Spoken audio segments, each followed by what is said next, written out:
Welcome back, everybody. It is August 27th, I believe, and I'm going to take you around and show you the food plots that I planted and show you my successes and my failures, because there was a few failures. So right here we're at our upper farm, and this is biologic brassica mix, and this is honestly probably our best looking food plot so far. I mean, it came in really even, and it's growing really well. It looks really good, as you guys can see.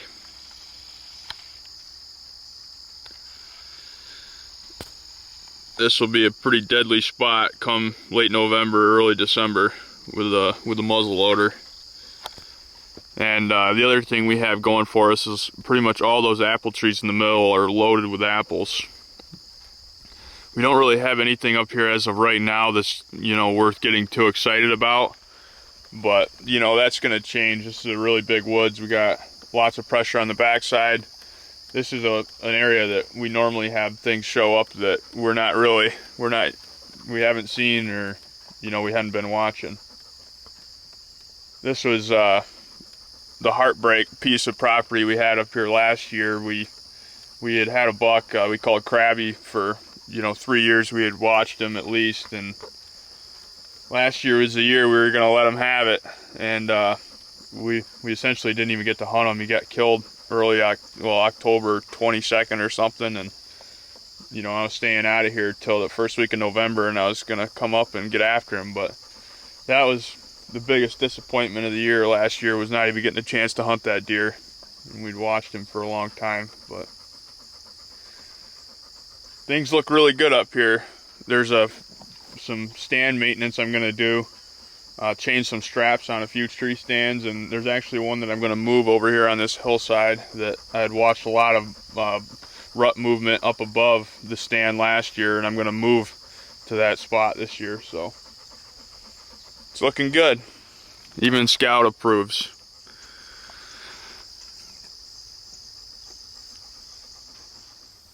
Well, I'm right here at the strip food plot, and this is where I had a huge failure this year, which was really odd. I did everything exactly the same with the other plots. The only difference was we got a lot of rain instantly right after I planted this, and we got a lot of different types of weeds growing in here. There's a lot of water hemp on that end, and on this end there's a lot of broadleaf weeds. But the issue, not an issue, but I've got quite a bit of brassica growing amongst the weeds. This is brassica. There's a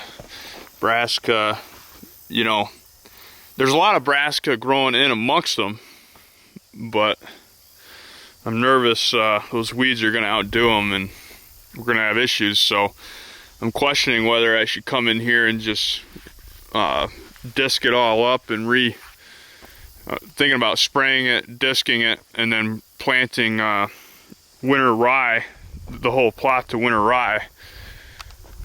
But I'm at the point where there is brassica growing in here, and it's like, why would you terminate the existing brassica that you have growing? So I think I'm just going to say the heck with it and just leave it the way it is. There's just enough brassicas growing in here that I don't want to, you can see. And even where the weeds are really bad, if you go over here and look, amongst the weeds, there's brassica growing underneath all of it. See, that's brassica. So I'm not really sure as to how I should go about it, but I think I know how I'm going to go about it. I'm just going to say the heck with it and leave it. We've got plenty of food right across the red brush here. We're going to have a bunch of standing corn, and my no-till plot is actually doing pretty good, and we're going to go check that out right now. I'll show you. This is that ditch I cleaned out about 2 weeks, week and a half ago, or 2 weeks ago now. And you can see that I went through here and planted some brassica, and you know, it's all coming up, starting to come up nice through here as well. So we'll have food here either way. So here is the no-till plot, and I was super disappointed in the beginning because we had a lot of buckwheat that was coming back up. You know, I let the buckwheat seed out before I sprayed and crimped it all and killed it. But you know what's good is the brassica seems to be staying right with the buckwheat, or even in some cases out competing it. So this no-till plot is actually turning out to be pretty darn good. I'll show you what I'm talking about here. You can see there's a lot of buckwheat growing in here, but there's a lot of brassica coming up. That's obviously brassica. And you know, one of the other good things is the deer coming in here and hammering that buckwheat, nipping the tips of it off, just like that right there. You can see, and they're not really touching the brassica yet, which is really good. If you look down through there, you can see it's all coming up really nice. So this wasn't a total failure. I think this might still work out in the end.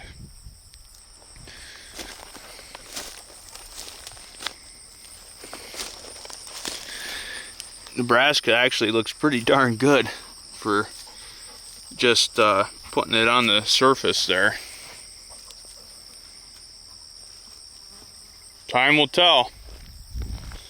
Load up, Scout. Come on.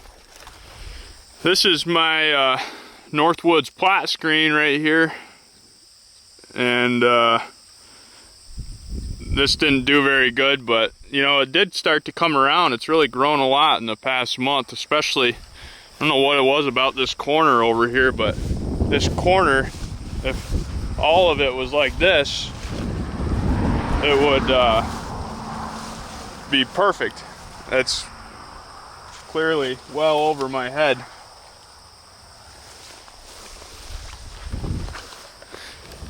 Makes me think this is where I kept turning the tractor at the end of the row. So the soil was really compact right here at the end. So I wonder if that had something to do with it.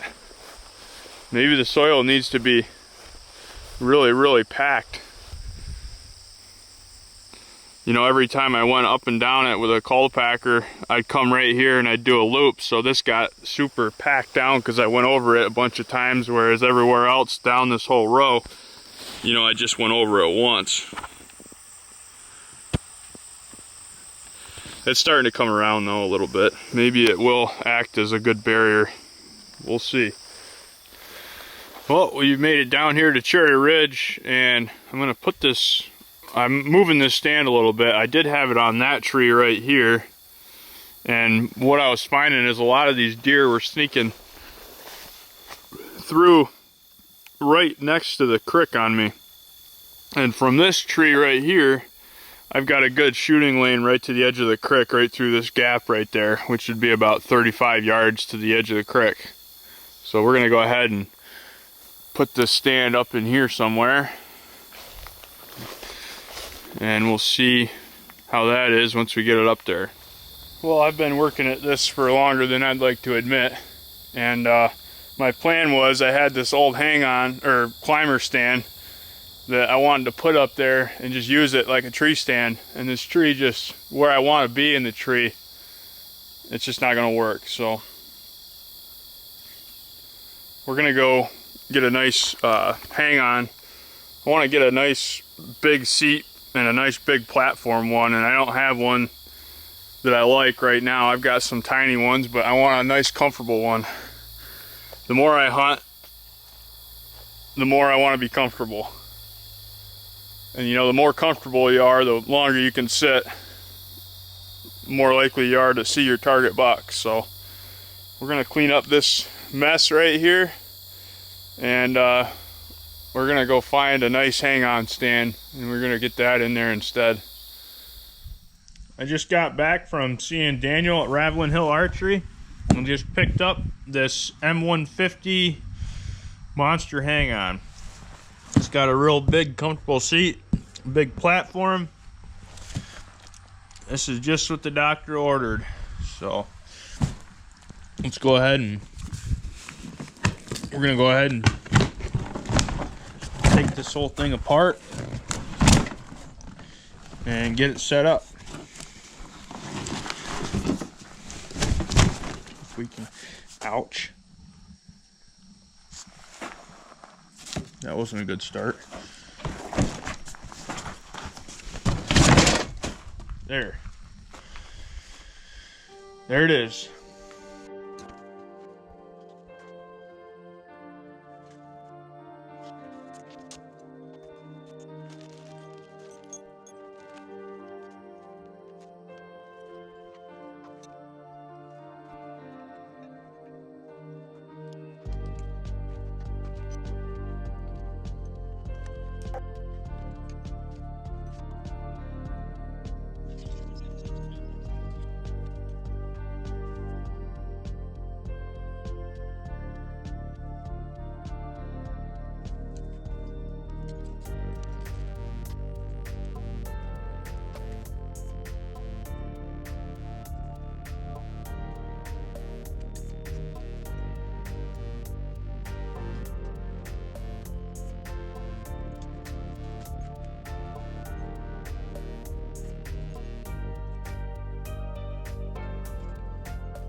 Okay, we finally got the project all done. We got that big stand up there. Super happy with that stand. It's really got a big seat, it's comfortable, nice big platform. It's gonna be perfect for sitting in there for a long time. Got my bowstring done up right here. This branch was always tough on the gator. You had to make sure you were out a little bit, otherwise the top of the gator would hit that. So figured while I had the chainsaw here, we'd get rid of it.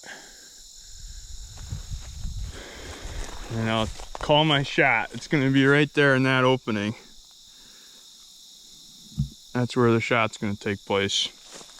I'm going to go get a hanging vine, and we're going to put a hanging vine scrape right there just to get them to stop on their way through. Well, I just got my hanging vine scrape all set up right here. I got the camera over it from the back side. I did have a camera on that tree, but I'm kind of setting the scene here for a shot. So that's the stand I set up yesterday, right there. And I want to get the through shot of the arrow coming out the back side of the deer. And the deer, there's a huge trail right here where the deer go up along the creek. And there's like two spots where they'd come through. They'd either come right through here or they'd dive through up here close to the creek. So I took the trees that I trimmed and I made a big barrier right to the edge of the creek there. So I blocked all this off, so they're gonna have to come through here. I put this hanging vine here so they stop, and usually they're not just gonna walk by it. They usually stop and smell it, which will give me a perfect, 23-yard shot. And if I have this camera on video mode, I might be able to get the pass-through shot right here. So, I'm thinking ahead a lot, but this is going to be a deadly spot. We are ready to roll right here. And I might get some fresh dirt, a bucket of dirt, and just dump the dirt right here so it looks worked up, and they like that fresh dirt for some reason. They're curious of it, so this is all set. Well, we're down here on Carl's creek bottom, and I wanted to show you some of these food plots down here. They're looking really, really good. This is the one that's closest to the ditch here. We're taking all the dirt from the ditch and we're just scraping it back, so there's a nice grade coming from the ditch. And then I think Carl's going to bring some oats down here and plant all this to oats.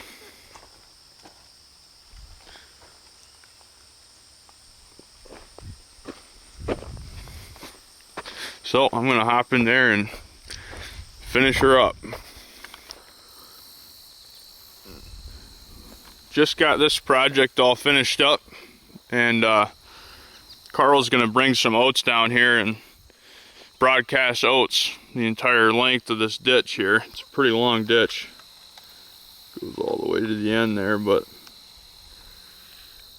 I think this will grow oats just fine.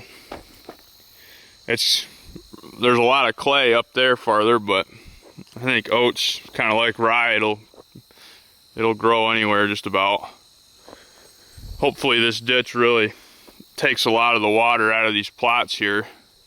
We're gonna have to dig another ditch over there going down because the water can't make it. It's, you know, just sitting in that end of the ditch. There's not enough of an incline down here to get it out, but that would be next year's project. These plots are looking absolutely awesome over here.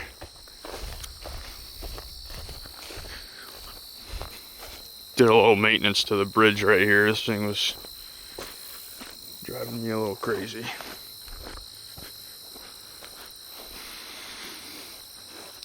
See, it's a little thick in spots, but it's coming up really, really good. It looks absolutely awesome. This is Maximum Blend Biologic. Looks really, really good. And then you probably can't see the plots out there. We'll get in the gator and I'll take you over there and show you how those ones are doing. We're out here in the middle plot, which was planted to all kinds of different stuff. There's rape in here, there's turnips, there's beans, rye, oats, and it's all coming up really good. You can see this is your turnip right here. This is your rape right here. This is your rye or oats. Kind of look the same, but it's all coming up really, really good.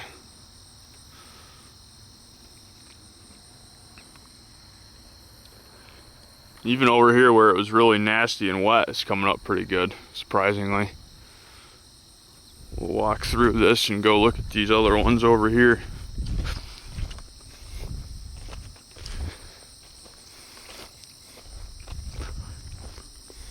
The seed rate out here was just about perfect. You notice it's coming up really good, and there's a lot of room that it's going to be able to fill out and really grow big and express its fullest potential. You know, they're not right on top of each other. There's a bean seed that didn't grow, it looks like.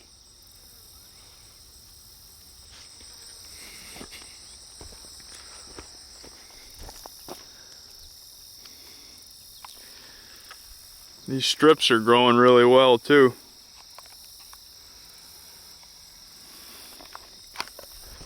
Carl's gonna have a good year on the creek bottom.